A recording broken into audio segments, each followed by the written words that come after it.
ETF index mutual funds నేర్చుకుని stock మార్కెట్లో రాణించాలనుకుంటున్నారా? వెంటనే ఈ నెంబర్కి కాల్ చేయండి. నేను రమా రావి. మామూలుగా కార్తీక మాసం వచ్చేసిందండి. 2 రోజులు అయిపోయింది అప్పుడే. ప్రతి వాళ్ళు దేవాలయానికి వెళ్ళాలి, దీపాలు పెట్టాలి, సోమవారం ఉపవాసం ఉండాలి, పౌర్ణమికి నోములు ఉంటాయి, తోరణాల నోములు, కథల నోములు, ఏమిటి రకరకాల చాలా రకాల వ్యవహారాలు ఉంటాయి కార్తీకంలో. అయితే ఈ దేవాలయానికి వెళ్ళడం మీద రకరకాల ప్రశ్నలు ఉన్నాయండి. చాలామంది అడుగుతుంటారు. నాకు కూడా కొన్ని ప్రశ్నలు ఉండేవి. నేను కూడా ఒకళ్ళిద్దరు పెద్దవాళ్ళ దగ్గర ఈ సందేహాలకు సమాధానాలు తీసుకున్నాను ఇదివరకు. అయితే దేవాలయానికి ఎలా వెళ్ళాలి? ఏముందండి, ఏదో ఆటో ఎక్కేస్తాం, లేదా కారు ఎక్కేసి బకెట్లో దిగేసి చెప్పులు బయట ఇప్పేసి లోపలికి వెళ్ళిపోతాం, జనరల్ ఆన్సర్. అయితే దేవాలయానికి వెళ్ళడానికి కొన్ని విధులు ఉన్నాయండి ప్రత్యేకంగా. ఇప్పుడు అలా వెళ్తేనే కరెక్టా? దేవుడికి మనం ఎలా చేసినా ఒకటే కదా, భగవంతుడు అందరినీ ఒకేలా చూస్తాడు కదా అంటే నిజం ఆ మాట. అంటే తెలిసి చేసినా తెలియక చేసినా దీపం వెలిగిస్తే వెలుగుతుంది, అంటే దీపం వెలుగొస్తుంది అని చెప్తాం. మనకు తెలియకుండా వెలిగించినా సాంబ్రాణిలోంచి పొగొస్తుంది, వాసన వస్తుంది. ఇలాంటి తార్కాణాలు బోల్డ్ అని చెప్పుకుంటామండి మనం. తార్కాణాలు కాదు, జనరల్గా మనం ఒక పని చేసేటప్పుడు శ్రద్ధగా చేసిన దాని ఫలితం ఒకటి, తెలిసి తెలియక చేసిన దాని ఫలితం ఒకటి. తెలిసి తెలియకుండా చేసిన భగవత్ పూజ మంచి ఫలితాన్నే, సత్ఫలితాన్నే ఇస్తుంది. మనము ఏదైనా ఒక కామ్యంతో, ఒక కోరికతోటి భగవంతుడిని అడుగుదామనో లేదా ఇది ఇద్దామనో వెళ్తాం దేవాలయానికి. వెళ్ళేటప్పుడు శ్రద్ధగా వెళ్తే, సరైన విధానంతో వెళ్తే పూర్తి స్థాయి ఫలితం లభిస్తుందని పెద్దవాళ్ళు చెప్తారు. ఎలాగైనా సరే మనము కార్తీక మాసపు కథల్లో చూస్తాం. ఒక బోయవాడు చెట్టెక్కి పైన కూర్చున్నాడు, రాత్రంతా నిద్రపోవటానికంటే నిద్రకి ఇబ్బంది లేకుండా, నిద్ర వచ్చేస్తే పడిపోతామన్న భయంతో ఆకులు తుంపి వేస్తూ కాలక్షేపం చేశాడని. అతను తుంపి వేసిన ఆకులు కిందున్న ఒక శివలింగం మీద పడి, అతనున్నది మారేడు చెట్టు కావటం వల్ల మారేడు పత్రి పూజ చేసిన ఫలితం వచ్చి వాడు బొందితోటే కైలాసానికి వెళ్ళిపోయాడు బోయవాడు. ఈ కథ వింటూ ఉంటాం. కార్తీక పురాణంలో మంచి మంచి కథలు ఇలాంటివి చెప్తారు. ఇప్పుడు తెలిసి తెలియకుండా చేసినా బోయవాడు వెళ్తాడు. మనం బోయవాళ్ళం కాదు కదా, పోయేవాళ్ళం కాదు. మన మంచి నాగరికులం, సంస్కృతి సంప్రదాయాలకి ఎంతో కొంత విలువనిచ్చేవాళ్ళం. వాటితోటే కదా మన జీవితం నడుస్తుంది. సో ఈ సంప్రదాయానికి విలువనిస్తూ దేవాలయానికి వెళ్ళాలంటే విధిగా కొన్ని పద్ధతులు పాటించాలి మనం. నా విధి అండి నేను అనుకుంటాను. అంటే అందరూ ఇలాగే చేస్తారంటే కుదిరిన వాళ్ళు చేస్తారు, కుదిరిన వాళ్ళు చేయలేరు. కాకపోతే కుదుర్చుకోవాల్సినవి కొన్ని ఉంటాయి. దేవాలయానికి వెళ్ళేటప్పుడు తప్పకుండా తలస్నానం చేయటం, మొన్నో చేసింది కాకుండా పొద్దునే కాస్త నెత్తి మీద నీళ్ళు పోసుకుంటే, నిన్న మొన్న ఏదైనా ఇబ్బందులు వచ్చినా కూడా, మనం ఎవరినైనా ముట్టుకున్నా, మన ఇంటికి ఎవరైనా వచ్చినా ఆ దోషం లేకుండా. స్త్రీలైతే కొద్దిగా పసుపు రాసుకుని స్నానం చేయటం, మాంగళ్యం ధరించే అలవాటు ఉన్న వాళ్ళైతే మంగళసూత్రాలకి కొద్దిగా ఒక చిటికెడు పసుపు రాసుకోవటం.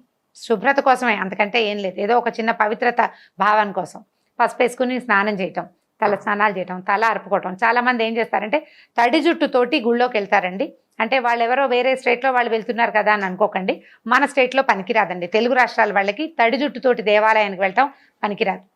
జుట్టు విరబోసుకుని కూడా వెళ్ళకూడదు. దేవాలయ ప్రాంగణంలో మన గోళ్ళు కానీ జుట్టు కానీ పడితే చాలా పెద్ద దోషం.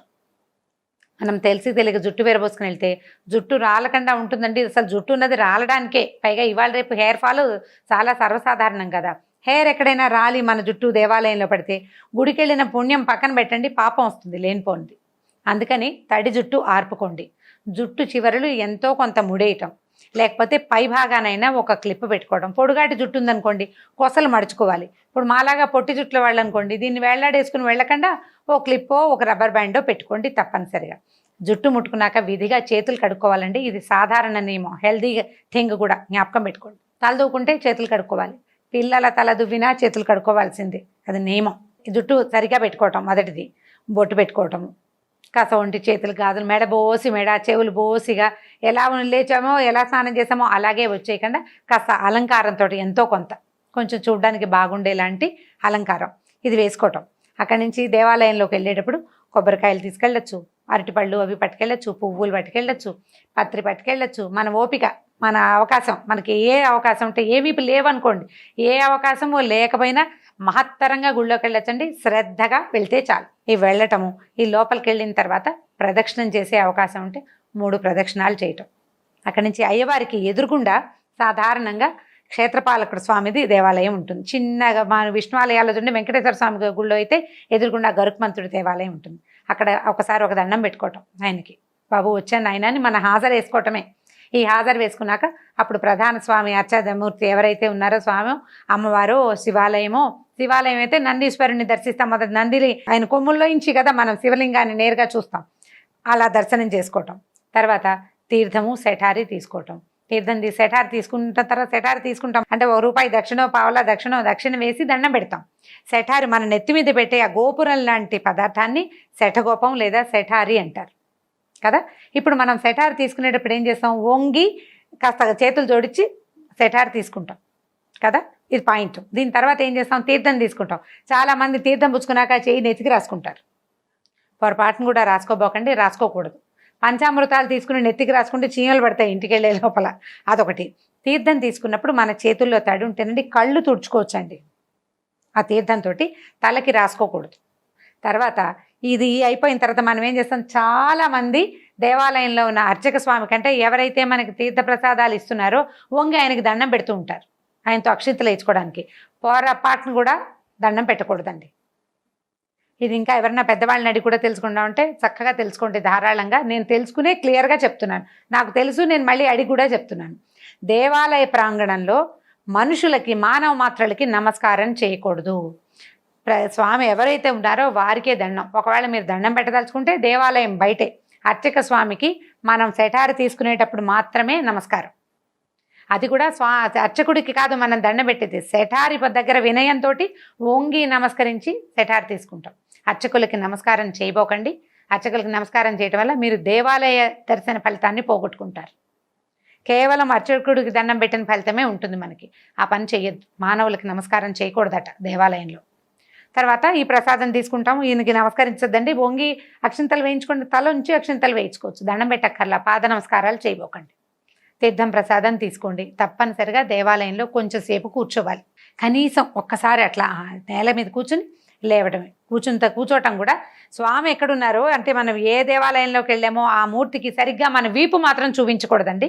జ్ఞాపకం పెట్టుకోండి, పెడగా తిరిగి కూర్చోవాలి, పక్కకి తిరిగి కూర్చోవాలి. ఈ నమస్కారం చేయటం చేసిన తర్వాత ఒక 5 నిమిషాలు కూర్చోవటం. ఇదన్నా అయిపోయింది. గుళ్ళ నుంచి బయటకు వచ్చాక ఒకవేళ శివాలయం అయితే 2-3 పాఠ భేదాలు ఉన్నాయండి. పెద్దవారు కొంతమంది చెప్తారు, మన శివాలయంలో ఇచ్చిన నిర్మాల్యాన్ని అక్కడే వదిలిపెట్టి రావాలంటారు. వదిలిపెట్టి రావటం ఒక పద్ధతి. చిటికెల చండికేశ్వరుడు ఉన్నాడని చెప్తారు. చండికేశ్వరుడు అని శివాలయాల్లో ఒక ఆయన కనిపిస్తాడు. ఆయన ధ్యానంలో ఉంటాట. అక్కడ ఒకసారి చిటిక వేయాలంటారు. చిటికేసి మన గోత్రనామాలు చెప్పాలంటారు. గోత్రనామాలు అవి చాలామంది చెప్పారు. చిటికేసి ఓ దండం పెడతారు. ఆయన ఒకసారి కళ్ళు తెరిచి చూస్తే ఓహో వీళ్ళు వచ్చారని మన పేరు రాసుకుంటాడట చిట్టాలో. ఈ చండికేశ్వరుడి దగ్గర మనం ఎప్పుడైతే చిటికేస్తామో అప్పుడు మన చేతిలో ఉన్న నిర్మాల్యం పెట్టేయచ్చు. నంది మీద పెట్టకూడదండి. నందీశ్వరుడి దగ్గర వదిలిపెట్టకూడదు. చండికేశ్వరుడి దగ్గర వదిలిపెట్టచ్చు. ఒక పెద్దవారు ఒక ఆయన చెప్పారు. ఈ నియమాలు పాటించండి. ప్రసాదం తీసుకుంటాం. ప్రసాదం తీసుకున్నాక మనకి ఏదైనా దొన్నెలో ప్రసాదం పెట్టారనుకోండి, జ్ఞాపకంగా ఎక్కడో దాన్ని పడేయకుండా తీసుకెళ్ళి డస్ట్బిన్లో వేయటం, చేతులు కడుక్కోవటం శుభ్రంగా. దేవాలయ ప్రాంగణాన్ని పరిశుభ్రంగా ఉంచేందుకు మన వంతు ఎంతో కొంత పని చేయటం. అక్కడ ఇక్కడ ఏదైనా కొబ్బరి చిప్పలు కొబ్బరి ముక్కలు కనపడితే తీసి ఒక పక్కకు పడేయండి. అదంతా సేవగా భావించబడుతుంది.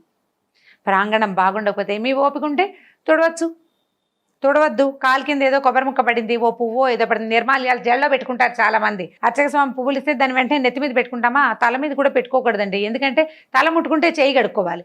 ఈ పువ్వుని మన నెత్తిలో దోపిన తర్వాత ఈ చెయ్యి ఎలా కడుక్కుంటాం, అవకాశం లేదు. అందుకని నిర్మాల్యం చేత్తో పుచ్చుకొచ్చి బయటకు వచ్చాక చేయొచ్చు. మనం తల ముట్టుకున్నాక దండం పెట్టలేం, ఇంకా పనికిరాదు. కాబట్టి తలలో పెట్టుకోవద్దు. ఈ తలలో పెట్టుకున్న నిర్మాల్యాల కింద అక్కడక్కడ కనపడుతుంటాయి పడిపోయి, వాటిని తొక్కకండి. వాటిని తీసి కొంచెం గోడవారగానో ఏ రావి చెట్టు ఏదైనా చెట్లు వేప చెట్లు ఉంటాయి దేవాలయాలు, తీసి అక్కడ మొదట్లో వేయటం. డస్ట్బిన్లో వేయకండి సుమా.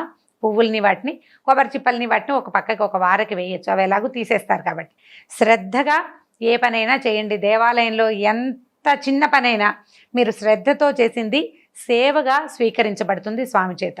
అది ఆయన అయ్యవారు కావచ్చు, అమ్మవారు కావచ్చు, వినాయకుడు కావచ్చు, కుమారస్వామి కావచ్చు, ఎవరైనా సరే మీ శ్రద్ధనే అక్కడ తీసుకుంటారు. కానీ మనం తెచ్చిన బోల్డ్ అని పళ్ళాల నిండా పళ్ళు, కవర్ల నిండా పువ్వుల్ని తీసుకోరు. అవి ఊరికే యాంత్రికంగా తీసుకోబడతాయి. నిజంగా తీసుకోబడేది మీ శ్రద్ధ. మీరు ఎంత నిజమైన భక్తి శ్రద్ధలతోటి ఉన్నారు, తోటి వారి పట్ల ఎంత చక్కటి ప్రవర్తన కలిగి ఉన్నారు. తోసుకోకూడదు. ఊళ్ళో తోసుకోవటం, మేము ముందొచ్చామని వాదించడం, ఇలాంటి ప్రవర్తన దుష్ప్రవర్తన చేయొద్దు. గుళ్ళల్లో కూర్చొని కబుర్లు చెప్పుకోకూడదు. ఈ చీర ఎక్కడ కొన్నారు, బాగుంది, మీ నగ ఎంతో బాగుందండి, మీ హెయిర్ స్టైల్ ఎంత బాగుంది, ఇలాంటి మాటలు మాట్లాడకూడదు. శ్రద్ధగా జుట్టు ముట్టుకోకుండా తలలు ముట్టుకోకుండా. ఇప్పుడు ఈ జుట్టు విరబోసుకున్నాం అనుకోండి, దాన్ని ఇలా ఇలా అంటూ ఉంటాను సేపు. ఎడం చేత్తో ఎగసం దోస్తూ నువ్వు తీర్థం ఎలా తీసుకుంటావు? ఎడం చేయి కాదు, కుడి చేయి కూడా మన జుట్టు మీదకి వెళ్ళిపోతూ ఉంటుంది. అందుకనే జుట్టు విరబోసుకోకూడదు. ముడేసుకోండి, క్లిప్ పెట్టుకోండి.